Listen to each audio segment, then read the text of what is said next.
Banking कसुरका 5वटा मुद्दामा फरार रहेका अञ्जन भट्ट पक्राउ। बैंकिङ कसुर मुद्दाका फरार एक प्रतिवादीलाई प्रहरीले पक्राउ गरेको छ। पक्राउ पर्नेमा धादिङको ज्वालामुखी 3का अर्जुन भट्ट रहेका छन्। बैंकिङ कसुर मुद्दामा चितवन जिल्ला अदालतबाट पक्राउ पूर्जी जारी भई फरार रहेका उनलाई काठमाडौँको कागेश्वरीबाट पक्राउ गरिएको हो।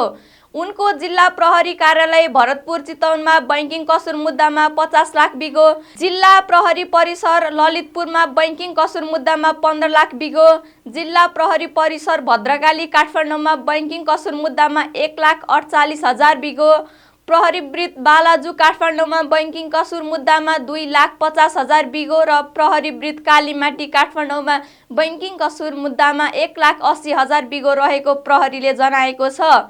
उनीलाई पक्राउ गरी थप अनुसन्धान तथा आवश्यक कारबाहीको लागि जिल्ला प्रहरी कार्यालय भरतपुर चितवन पठाइएको छ।